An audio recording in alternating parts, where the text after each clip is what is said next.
Bien le bonjour. Donc j'espère que vous allez toujours bien de loin. Moi je vous retrouve encore une fois derrière un écran. Bon ben va falloir s'y faire. J'ai l'impression que ça va être la norme cette année. J'espère que vous allez tous bien, que le travail a bien repris chez vous et que tout le monde se porte bien. On en revient un petit peu aujourd'hui à un petit chapitre culturel, on va dire. C'est uniquement de la leçon du cours, enfin finalement, peut-être aussi rafraîchissement de mémoire, parce que certains d'entre vous connaissent peut-être plus cette partie que d'autres. Dans tous les cas, donc, on va travailler. On va en apprendre un petit peu plus sur la déségrégation aux États-Unis et un peu les leaders de mouvements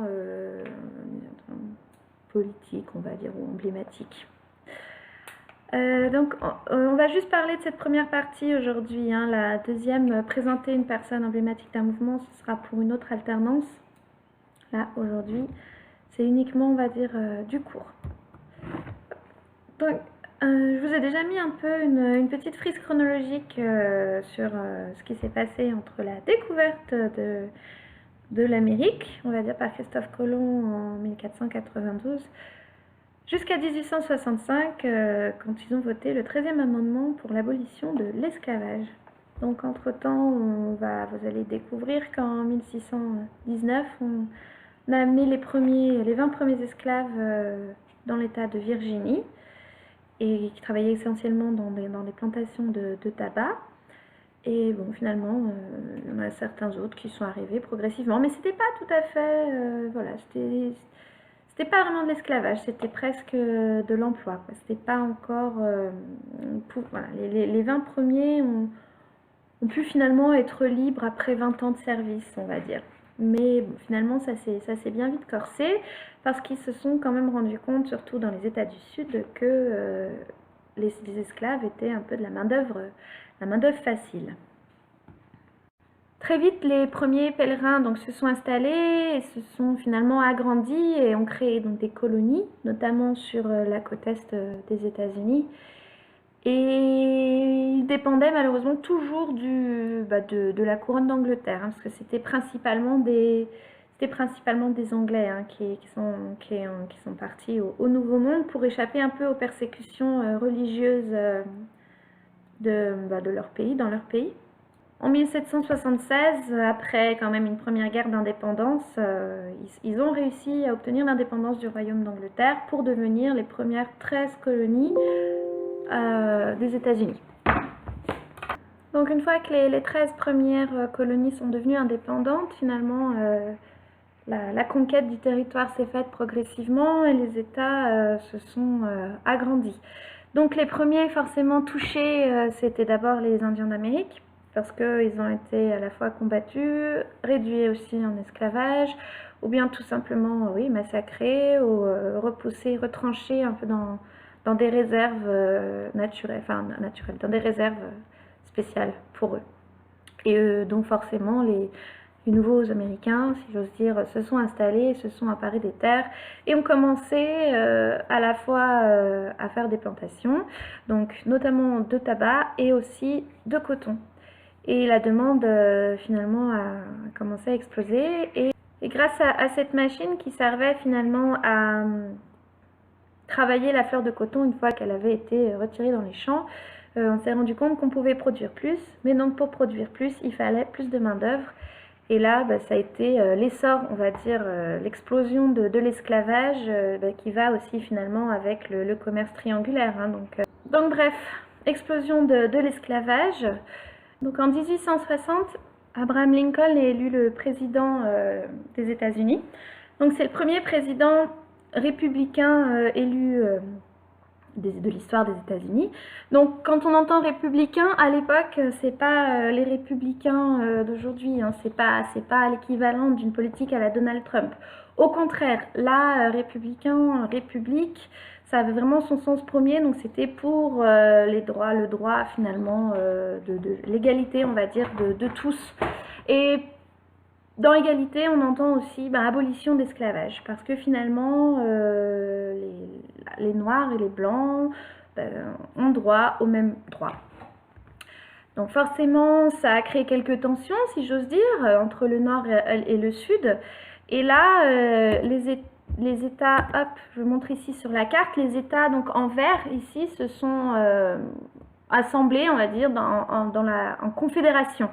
Donc finalement, on a les États ici en rose pâle qui étaient les États finalement dits du nord. Puis les États là en vert, les États confédérés, et finalement, bon là, vous voyez, Indian Territory, Missouri, Kentucky, et tous les espaces en jaune, faisait pas encore vraiment partie des États-Unis, hein. Ça s'est construit progressivement, ça vous le savez, je vous apprends rien. Mais très très grosse concentration de plantations de champs de coton, bah, tout ce qui est la Virginie, Caroline, enfin tous ces États-là. Donc quand on leur a dit que les Noirs et les Blancs auraient les mêmes droits et donc par conséquent que l'esclavage n'avait plus lieu d'être, ils n'ont pas vraiment apprécié, donc ils sont montés en confédération et ils se sont dit non, nous on veut garder les mêmes privilèges qu'aujourd'hui. Encore une fois, c'est peut-être un peu réducteur la façon dont je le raconte, mais dans l'idée c'est ça, quoi. C'est la bataille du nord et du sud, c'est vraiment pour ou contre l'esclavage en gros. Et eux voulaient finalement leur indépendance, donc l'indépendance des États là, pour pouvoir continuer à mener leur politique et finalement conserver l'esclavage entre autres. Mais bon, quand même, au bout de 4 ans de bataille qui ont fait énormément de morts, en 1865, donc c'est la fin de la guerre, et finalement le 13e amendement est voté, l'abolition de l'esclavage. Ce qui vaudra malheureusement à Abraham Lincoln de se faire tuer en sortant du théâtre quelque temps plus tard. Donc voilà où nous en sommes en 1865, donc abolition de l'esclavage, égalité entre les Noirs et les Blancs.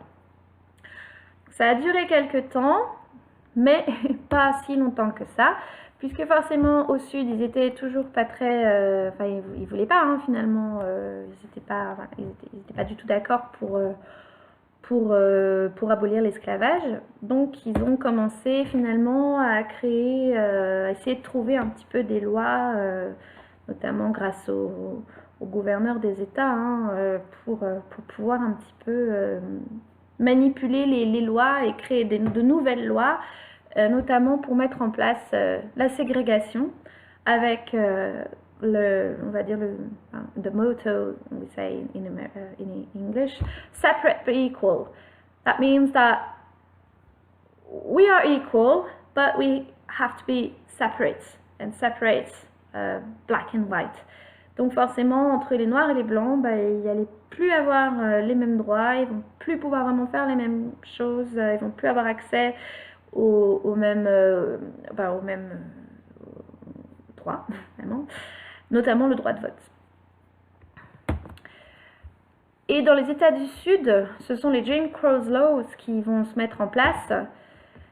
Donc, vous voyez un petit cours à la base. Jim Crow, c'est un personnage de théâtre qui était joué par un homme qui se peignait le visage en noir et qui finalement se faisait passer pour, entre guillemets, l'idiot du village, quoi. Donc, ils l'ont appelé le Jim Crow. Crow, en plus, ça rappelle le corbeau couleur noire. Enfin, je ne sais pas si c'est lié, mais en tout cas, on pourrait le penser.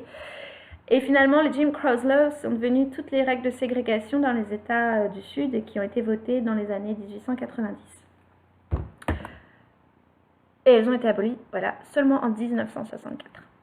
Donc il y a quand même eu un long moment. Donc, some Jim Crow laws, black people couldn't vote, black people were not allowed to take part in a sports competition, black students couldn't go to schools for white students, and black people were not allowed at the front of buses. They had separate toilets, they had separate places, seats in theaters, and etc. etc. They separate, but equal. Donc, c'est là où finalement c'est un peu ironique cette phrase. Donc en gros, ils n'avaient pas vraiment le droit de faire grand-chose. Et s'ils faisaient certaines choses, ils ne pouvaient pas se mélanger aux blancs. Donc ça a perduré. Il y a eu quelques... Donc bien entendu, il y a eu certaines personnes qui étaient contre cette ségrégation, il y a essayé d'avoir des soulèvements, ce genre de choses. Ils ont toujours été réprimandés dans la violence. Je pense que vous avez entendu parler du Ku Klux Klan qui s'est monté aussi. Donc là, pour le coup, les Noirs étaient à la fois persécutés, s'ils se rebellaient, ils étaient lynchés, pendus, enfin bon, voilà, la totale. C'est vrai que... Donc on passe maintenant à la partie, à la From Segregation to Desegregation. Vous retrouvez dans votre livre, page 64, cette petite frise chronologique qui est une autre qui reprend plus ou moins les mêmes choses que moi. Et là, de nouvelles dates. Et vous voyez, vous avez encore une fois, look at the pictures and complete the sentences. Donc Martin Luther King, vote, seat, school, Barack Obama and slaves. Donc il faut replacer ces mots dans au bon endroit dans la frise. Donc là, on va de 1619 à 2008. Donc hop, je vous laisserai regarder tout ça. Donc effectivement, pour la déségrégation, tout commence, vous connaissez tous Rosa Parks, qui finalement a lancé le mouvement, les Civil Rights Movements, en refusant de laisser son siège.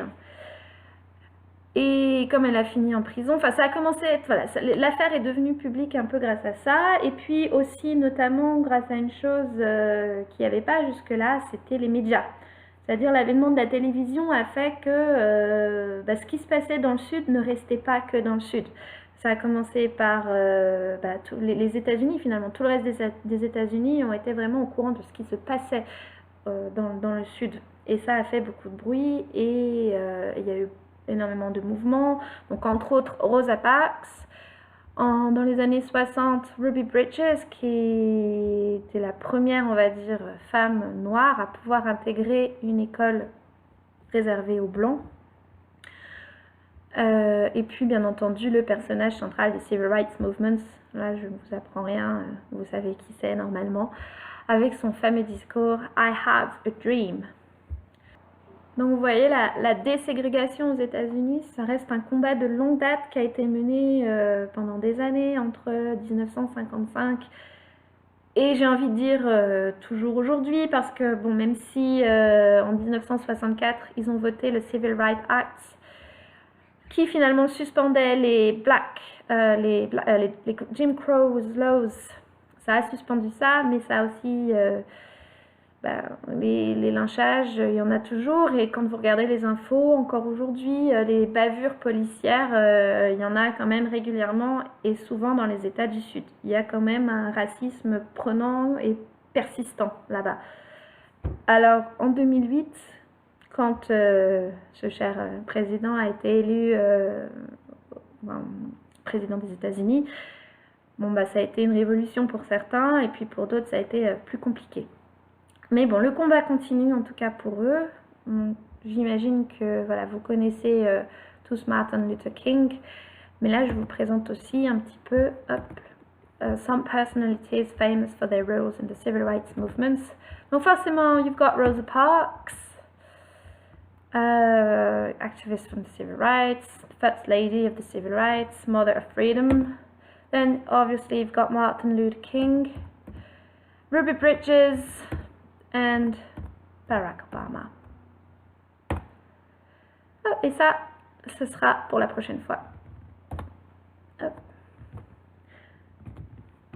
Donc voilà, c'était un cours assez condensé, un peu peut-être brouillon, je suis navrée, j'espère que vous aurez réussi à suivre, j'espère que vous aurez appris certaines petites choses et que ce n'était pas simplement de la redite. Si jamais vous avez envie de compléter ce que je viens de dire, n'hésitez pas, hein, vous pouvez aussi, si vous pensez que j'ai oublié des petites choses ou autres, n'hésitez pas à me le dire. Voilà, donc je vous souhaite une bonne fin de journée et puis je vous dis bye!